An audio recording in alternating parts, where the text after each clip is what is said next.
dos versículos 1 ao 5. Assim diz a palavra de Deus. Naamã, comandante do exército do rei da Síria, era muito respeitado e honrado pelo seu senhor, pois por meio dele o Senhor dera vitória à Síria. Mas esse grande guerreiro ficou leproso. Ora, tropas da Síria haviam atacado e levado cativa uma menina, que passou a servir a mulher de Naamã. Um dia ela disse à sua senhora: se o meu senhor procurasse o profeta que está em Samaria, ele o curaria da lepra. Naamã foi contar ao seu senhor que a menina israelita dissera. O rei da Síria respondeu: vá, eu darei uma carta que você entregará ao rei de Israel. Então Naamã partiu, levando consigo 350 quilos de prata, 72 quilos de ouro e 10 mudas de roupas finas. Amém? Nós vamos ler até. Imagine você ser vítima de um sequestro, tirado violentamente de sua casa, sua família, de sua terra, levado para um lugar desconhecido e de pessoas desconhecidas. E nesta situação, você ser obrigado ao trabalho escravo. Qual seria a sua reação? Qual seria a nossa reação? Indignação, revolta, raiva, ira, sentimento de vingança, desejo de vingança? Pois bem, nós vamos discorrer um caso semelhante.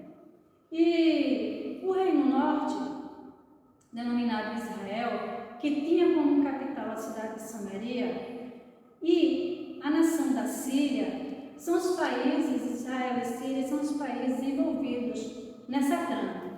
E a relação entre Síria e o antigo Israel, e até mesmo com o Israel moderno, o atual Estado de Israel, não é uma relação amistosa. E neste capítulo 5, de 2 Reis, que nós lemos, no versículo 2, nós temos a informação que tropas da Síria atacaram Israel. E geralmente neste episódio nós temos a nossa atenção centrada no comandante do exército da Síria, Naamã, ou no profeta Eliseu. Logicamente, com ênfase no agir de Deus nessas pessoas. Contudo, nessa ocasião, eu chamo a sua atenção para uma menina, a qual nós não temos quase informações, nem o seu nome nos é revelado no texto. Assim, nós vamos chamá-la de uma anônima notável.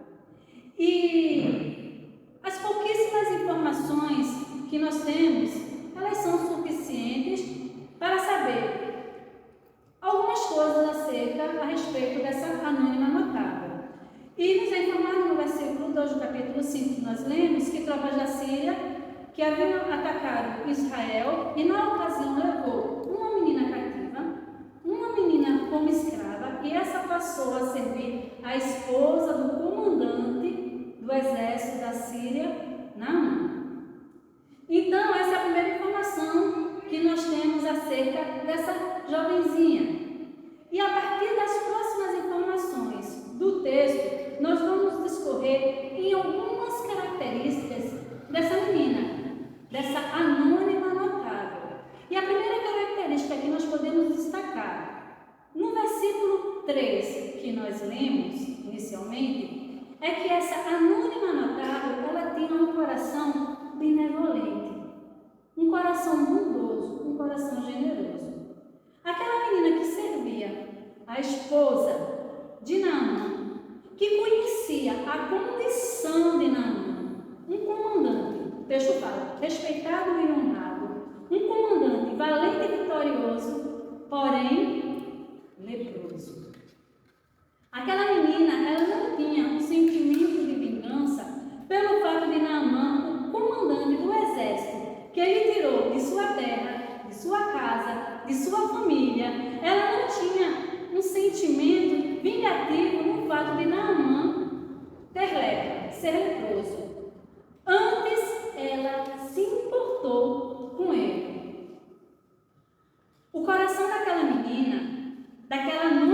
notável, era tão cheio de bondade, tão cheio de generosidade, que ela pensou: eu tenho como ajudar este homem, e eu vou ajudar.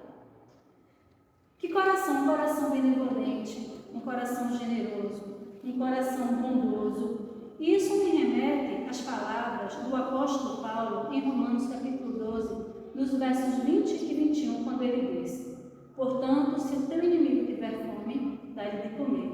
Se tiver sede, o inimigo, dá-lhe de beber. Porque fazendo isso, amontoarás a brasa de fogo sobre sua cabeça. Não te deixes vencer do mal, mas vence o mal com o bem. Pois bem, foi exatamente isso que a Anônima Notável fez. O seu inimigo, o homem responsável por sua escravidão, o homem responsável por ela estar distante dos seus, o homem responsável por ela estar longe de sua terra, o homem responsável por ela perder a sua liberdade, o homem responsável por ela se sentir sozinha num lugar estranho, o homem responsável por tornar o seu destino um estado de permanente saudade. Esse homem tinha lepra e ela estendeu ajuda àquele necessitado. Ela ouviu o necessitado. Ela foi à sua senhora, a esposa de Naamã, e disse: se o meu senhor for a Samaria, a minha terra, ao meu povo, ao profeta do meu povo, ele será curado e ficará livre dessa lepra. Está no versículo 3. E aí, como nós temos agido com relação àqueles que querem o nosso mal? Como nós temos agido com relação àqueles que provocam, não só desejam, mas provocam o nosso mal? A nossa atitude não deve ser de retaliação, de vingança, ou até mesmo de ignorar a necessidade dos que se fazem nosso inimigo. Mas devemos ter um coração benevolente, generoso, bondoso, tal qual o dessa Anônima Notável. Amém? Amém. Uma outra característica que a gente aprende dessa Anônima Notável é que ela foi um instrumento de bênção. E ainda no versículo 3, nós temos a informação que aquela menina decidiu ser instrumento de bênção. Ela decidiu ser canal de bênção. Aquela jovem, ela tinha razões de sobra para se entregar à amargura, à mágoa, ao rancor e até à autocomiseração, a ter pena de si mesma, se vitimizar, se colocar como coitadinha. Mas não, ela decidiu ser instrumento de bênção. Ela deixou de lado rancor, raiva, revolta, vitimização e decidiu ser instrumento de bênção. Ela deve ter observado a tristeza que assolava aquela família. E apesar da fama do chefe daquela família, da boa condição em que eles viviam e do status que eles tinham, havia uma condição de angústia que era a lepra de Naamã. E a Anônima Notável viu a oportunidade não de se vingar, não de se entregar à autocomiseração, não, mas de abençoar. Ela viu a oportunidade de abençoar. E eu imagino, eu gosto de ler, mas a minha imaginação flui. E eu imagino um rostinho meigo, a feição de generosidade e simpatia daquela menina, chegando para a esposa de Naamã, a sua senhora, e dizendo: eu tenho como ajudar. Quer dizer, eu sei que pode ajudar. E aquela menina notável, ela leva esperança a quem possivelmente já estava em desesperança. Provavelmente ela pensou: eu tenho como abençoar, então eu vou abençoar. Isso me remete ao evento registrado em Atos, no capítulo 16, dos versos 20 ao 33, em que o apóstolo Paulo e Silas, na prisão, depois de açoitados, foram presos num lugar escuro, no cárcere interior da prisão, um lugar escuro,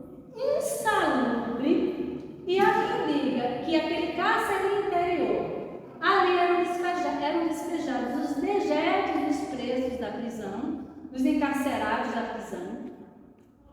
E mais, eles estavam com os seus pés, Paulo e Silas, presos no trono. E ali, Paulo e Silas, naquela condição, eles estavam cheios de amargura, cheios de ressentimentos, com as suas caras fechadas? Não. Ao contrário, o versículo 25 do capítulo 16 de Atos nos informa que Paulo e Silas oravam e cantavam hinos a Deus, e os outros presos escutavam. Paulo e Silas, eles foram instrumentos de bênção naquela prisão. Em vez de murmuração, de palavras de indignação, palavras de revolta, que eles tinham motivos de sobra. Humanamente falando, eles tinham razões de sobra, mas eles proferiram e preferiram proferir palavras de bênção, de libertação. Meus irmãos, quantas as vezes, com tão pouco, mas com tão pouco, nós ficamos mal-humorados, destilamos amargura com tão pouco, deixando de ser canal de bênção, instrumento de bênção.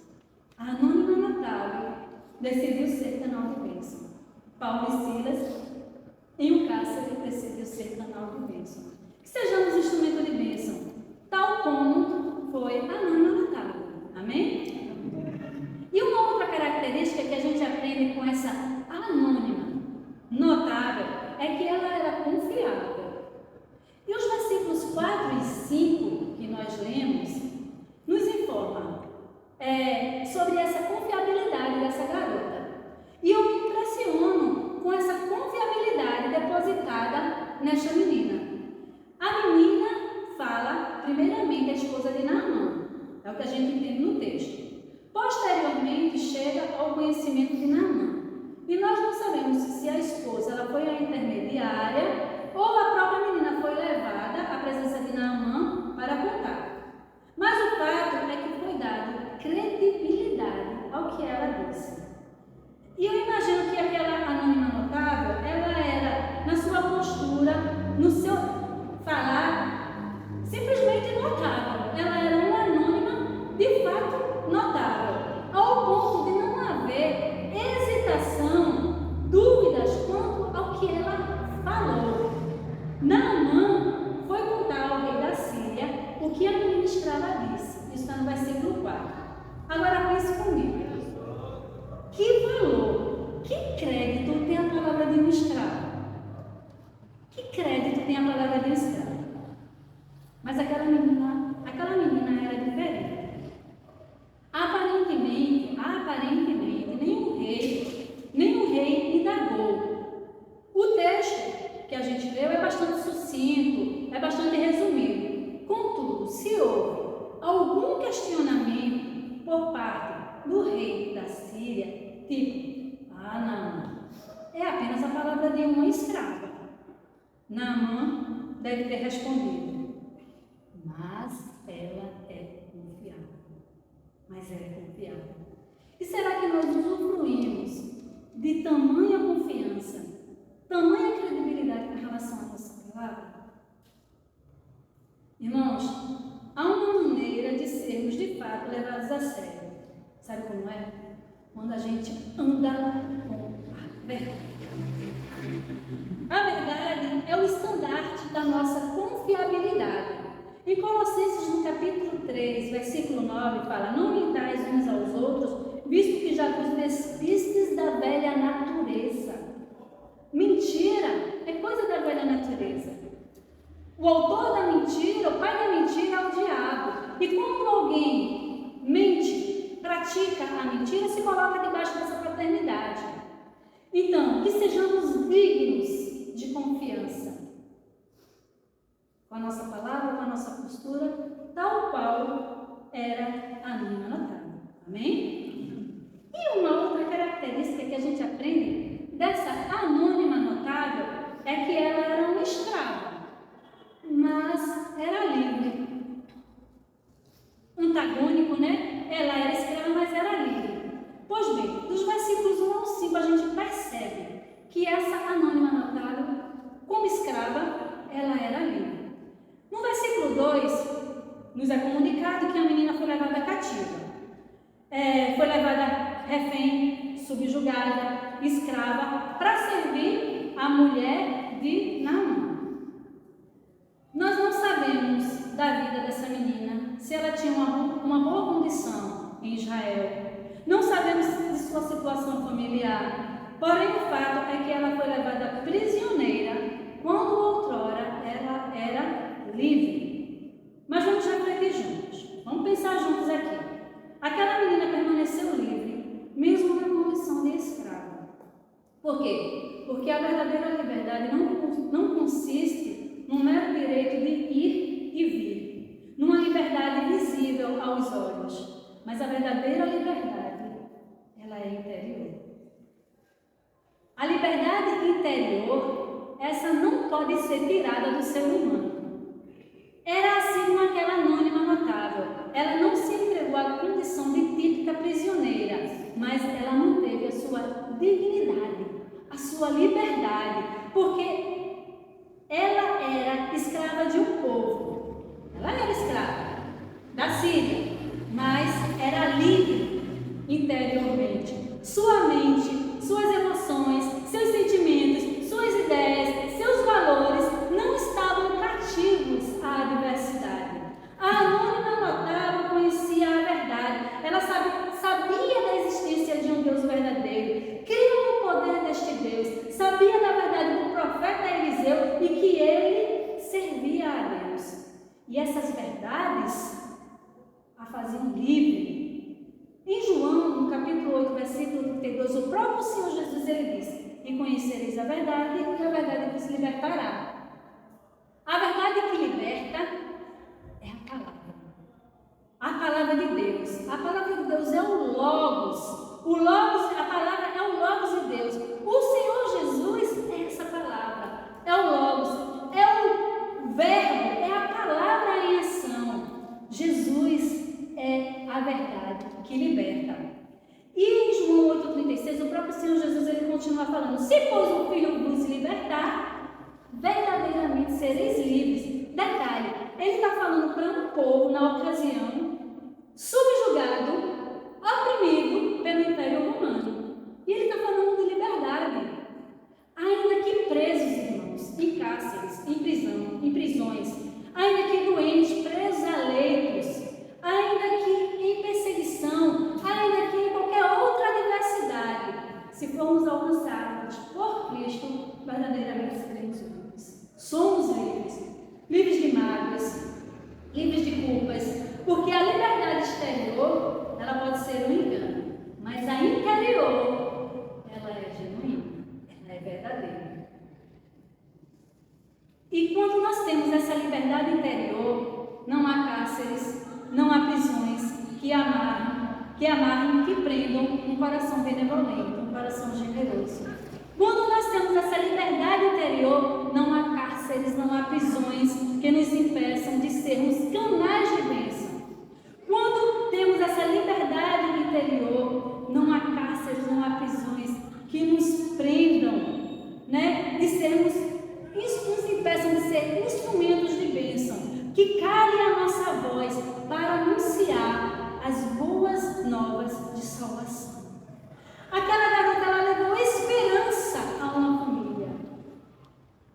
Levou esperança para um meio que não tinha mais esperança, que estava em desesperança.